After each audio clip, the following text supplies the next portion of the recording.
তাইপেতে অনুষ্ঠিত হয়ে গেছে ৩৭তম গোল্ডেন মেলোডি অ্যাওয়ার্ডস 2026। তাইওয়ানের সবচেয়ে বড় সঙ্গীত পুরস্কার অনুষ্ঠান এটি, যেখানে তাইওয়ান সহ চীনাভাষী বিভিন্ন দেশের সেরা গান, গায়ক গায়িকা, অ্যালবাম এবং সঙ্গীত প্রযোজকদের পুরস্কৃত করা হয়। এবারের আসরও ছিল না তার কোনো ব্যতিক্রম। আয়োজন ঘিরে ছিল তারকা, স্মৃতি আর উৎসবের জমকালো এক মিশ্রণ। তাইপেতে অনুষ্ঠিত হয়ে গেছে ৩৭তম গোল্ডেন মেলোডি অ্যাওয়ার্ডস 2026। এর আগে রেড কার্পেটে অংশ নেন তাইওয়ান, জাপান, হংকং এবং দক্ষিণ কোরিয়ার কিছু গায়ক গায়িকা।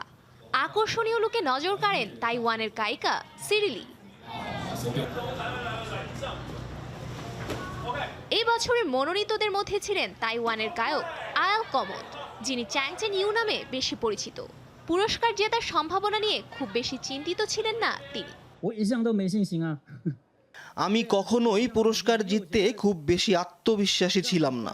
এখানে অনেক শক্ত প্রতিযোগীও আছে, তবে আমার মনে হয় মনোনীত হওয়াই আমার জন্য যথেষ্ট। এটি আমার গর্ব ও আনন্দের বিষয় বটে। হংকংয়ের অভিনেত্রী ও গায়িকা ক্যারেন মোক তার দল মাস্টার্সের সদস্যদের সঙ্গে হাঁটেন রেড কার্পেটে। এই অনুষ্ঠানে আসাই তাকে আগের গোল্ডেন মেলোডি অ্যাওয়ার্ডস অনুষ্ঠানের পুরনো স্মৃতি মনে করিয়ে দিয়েছে। এবার বিষয়টা একটু আলাদা, কারণ আমি একা আসিনি, সঙ্গে এসেছে আমার দুই বন্ধু।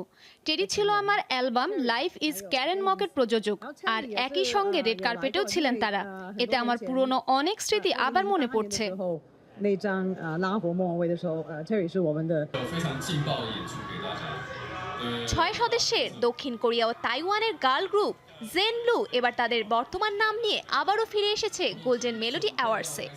এর আগে গত বছর অন্য নামে এই অনুষ্ঠানে অংশ নিয়েছিল তারা। সব মিলিয়ে তাইপের এই তারকা ঝলমলে রেড কার্পেটেই শেষ হলো এবারের গোল্ডেন মেলোডি অ্যাওয়ার্ডসের আয়োজন।